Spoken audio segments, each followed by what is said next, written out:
Shalom Bapak Ibu, saudara-saudara yang kekasih dalam Tuhan Yesus Kristus. Kembali kita bertemu untuk belajar tentang firman Tuhan. Tapi sebelumnya marilah kita berdoa menghampiri hadirat Tuhan supaya kita diberikan hikmat kebijaksanaan ketika mendengarkan firman ini dan mendapatkan rema untuk kehidupan kita. Bapa kami yang ada di dalam surga, terima kasih Tuhan untuk kesempatan yang selalu Kau berikan kepada kami ya Tuhan, pemeliharaanmu, berkat-Mu, penjagaanmu ya Tuhan, juga kesempatan ini ya Tuhan Kau berikan kepada kami ya Tuhan.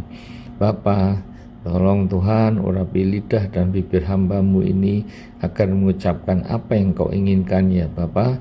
Demikian juga urapi juga para pendengar firman ini dengan Roh Kudus agar mereka dapat mendapatkan hikmat, mempunyai hikmat untuk mengerti kebenaran firman-Mu, mendapatkan rema untuk kehidupan mereka.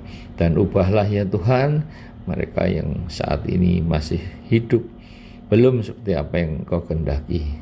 Berbicaralah Tuhan, kami siap untuk mendengarkan. Dalam nama Tuhan Yesus kami berdoa dan mengucap syukur.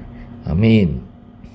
Saudara-saudara, kali ini kita akan belajar tentang kebenaran sendiri dalam Roma 10 ayat 3. Sebab oleh karena mereka tidak mengenal kebenaran Allah dan oleh karena mereka berusaha mendirikan kebenaran sendiri, maka mereka tidak takluk kepada kebenaran Allah. Saudara-saudara, ada beberapa tipe orang Kristen. Yang pertama adalah Kristen KTP, yang kedua Kristen agamis, yang ketiga Kristen setengah hati, yang keempat adalah Kristen yang lahir baru menjadi ciptaan baru. Kristen KTP adalah mereka yang harus mencantumkan agama dalam KTP. Maka tulis saja agamanya Kristen. Entah sudah dibaptis atau belum, entah orang Kristen atau tidak, perilaku dan karakternya tidak ada bedanya dengan orang-orang duniawi. Bahkan mereka mungkin juga tidak ke gereja. Dan jika rapture terjadi, maka yang diangkat hanya dompetnya saja. Yang kedua adalah Kristen agamis. Orang tipe ini sudah dibaptis, rutin atau setidaknya sering pergi ke gereja, tetapi kehidupannya agamis seperti orang Farisi, rajin mengikuti ritual-ritual agama seperti hari Paskah, hari Natal, dan kegiatan-kegiatan gereja lainnya. Kehidupannya hanya terbatas pada kewajiban dan rutinitas belaka. Bahkan masih terikat pada adat istiadat sukunya dan masih melakukan ritual-ritual adat istiadat tersebut. Masih suka berjudi, berzina, menipu, dan lain-lain kelakuan yang tidak seharusnya dilakukan oleh orang Kristen. Mereka dapat diilustrasikan sebagai ular yang berganti kulit. Hanya kulitnya saja yang berganti menjadi kulit yang baru, tetapi makanan dan cara jalannya masih tetap sama. Jadi, sekalipun sudah dibaptis, orang Kristen tipe ini tidak ada perubahan baik dalam perilaku maupun karakternya. Sami mawon, hanya berbeda status sebagai orang Kristen yang sudah dibaptis. Dan orang Kristen tipe ini malah akan menjadi batu sandungan bagi orang-orang yang belum percaya atau mengenal Kristus, karena melihat perbuatan dan perilakunya tidak mencerminkan teladan yang dilakukan oleh Kristus. Yang ketiga adalah Kristen setengah hati. Orang ini imannya tanggung, setengah percaya, setengah tidak. Dan biasanya ini adalah tipe orang yang mencari Tuhan karena mengutamakan berkat. Jika hidupnya diberkati, berkelimpahan, maka bibirnya akan dengan mudahnya memuji Tuhan. Haleluya. Namun ketika menghadapi masalah, mulailah dia menggerutu, bahkan memberontak kepada Tuhan. Mengapa Tuhan mengizinkan masalah-masalah ini terjadi dalam hidupku? Katanya Tuhan itu baik, dan lain-lain ayat-ayat tentang berkat. Itulah yang diutamakan, tanpa melihat perikop-perikop tentang ujian iman, merasakan damai sejahtera oleh pimpinan Roh Kudus yang bukan karena kekayaan atau harta benda. Lah ada kemungkinan orang Kristen tipe ini akan shopping gereja, mencari mimbar-mimbar yang mempromosikan dan mengiklankan berkat. Mimbar yang enak didengar telinga dan menyenangkan hati sesuai dengan apa yang dia inginkan. Padahal contohnya sudah jelas, yaitu bangsa Israel yang selalu menggerutu dan memberontak kepada Tuhan. Sekalipun setiap hari, siang dan malam mereka selalu dipimpin oleh tiang awan dan tiang api. Mana dan kadang-kadang unggas selalu tersedia setiap hari. Dan selama 40 tahun pakaiannya tidak rusak, bahkan ikut membesar sesuai dengan pertumbuhan badannya. Demikian juga yang terjadi dengan kasut mereka. Mujizat Allah yang Maha Kuasa dan Maha Kasih yang sudah mereka alami setiap hari tidak membuka mata hati mereka. Dan karena perbuatan yang tidak pernah bersyukur dan menggerutu inilah, maka Allah marah dan menghukum mereka selama 40 tahun berputar-putar di padang gurun, sehingga semua generasi tua mati dan tidak dapat memasuki tanah perjanjian yang penuh dengan susu dan madu, yaitu tanah Kanaan.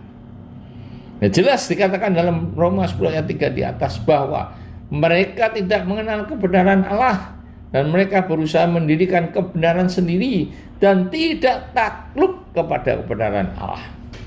Mereka berpikir, tidak apalah sekali-kali jajan di luar dengan berzina asal pencoknya dibuang supaya tidak ketahuan istrinya. Bahkan mempunyai selingkuhan dengan alasan istrinya tidak melayani dengan baik, bawel, galak, demanding, dan sebagainya. Sehingga ketika menemukan wanita idaman lain, maka pikirnya itu adalah rencana dan kehendak Tuhan. Karena Tuhan itu Bapa yang baik, yang tidak akan memberikan batu jika diminta roti. Membuat kebenaran sendiri di dalam bisnis curang, ilegal, dengan catatan nanti persembahan perpuluhan saya akan makin banyak, Tuhan pasti senang. Mereka lupa bahwa dengan persembahan janda miskin yang hanya 2 peser ternyata lebih diterima daripada persembahan perpuluhan yang nilainya jauh lebih besar, karena Tuhan melihat persembahan yang dilakukan dengan hati penuh ucapan syukur. Apalagi persembahan yang dari kekurangan si janda itu daripada perpuluhan yang besar tetapi dari kelebihan dan tanpa ucapan syukur, malah bangga menyombongkan dirinya karena dapat mempersembahkan jumlah yang besar. Persembahan yang diberikan atas dasar kelebihan tidak akan berdampak kekurangan pada pemberinya, lain dengan persembahan yang dilakukan dari kekurangan. Lihatlah janda Sarfat yang rela memberikan makan kepada Nabi Elia dari sisa makanan yang terakhir yang dia miliki, dan setelah itu dia dan anak-anaknya akan mati. Abraham yang dengan taat dan patuh harus mengorbankan Ishak. Adam tidak usah menabur ketika dia masih belum jatuh dalam dosa, tetapi diusir dari Taman Eden setelah berbuat dosa dan harus bersusah payah mencari makan. Saudara, berkat akan dicurahkan karena Allah yang menyertai dan membuat berhasil, bukan atas usaha dan kemampuan manusia, tapi mereka yang mengasihi Allah. Yang keempat adalah Kristen yang lahir baru menjadi ciptaan baru. Inilah tipe orang Kristen yang dikehendaki dan disenangi Tuhan. Lahir baru menjadi ciptaan yang baru, di mana perilaku dan karakternya berubah, berbalik 180 derajat.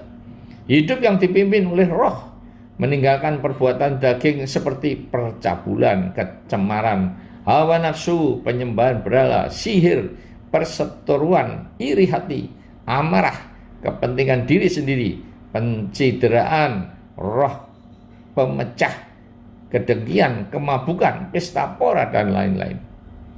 Hidup yang berbuah, buah roh, yaitu kasih, sukacita, damai sejahtera, kesabaran, kemurahan, kebaikan, kesetiaan, kelemah lembutan, dan penguasaan diri.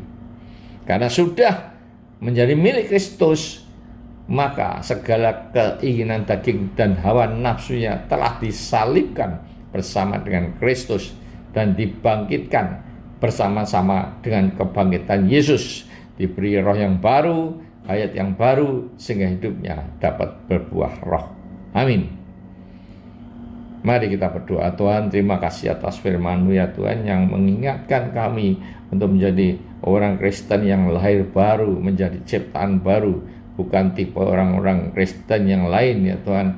Dan Tuhan, jika saat ini ada yang mungkin mengalami masalah dalam kehidupannya ataupun sakit penyakit sehingga imannya goyah, Tuhan, ingatkan Tuhan akan firman ini ya Tuhan, bahwa Engkaulah ya Tuhan yang memberkati, membuat kaya dan miskin, ya, mujizat-mujizat-Mu pasti terjadi sampai saat ini ya Tuhan, dan berlaku bagi orang yang mengasihi Engkau dan menjadi pelaku-pelaku firman-Mu, mempunyai integritas dalam firman-Mu Tuhan. Terima kasih Tuhan. Dalam nama Tuhan Yesus kami berdoa dan mengucap syukur. Amin.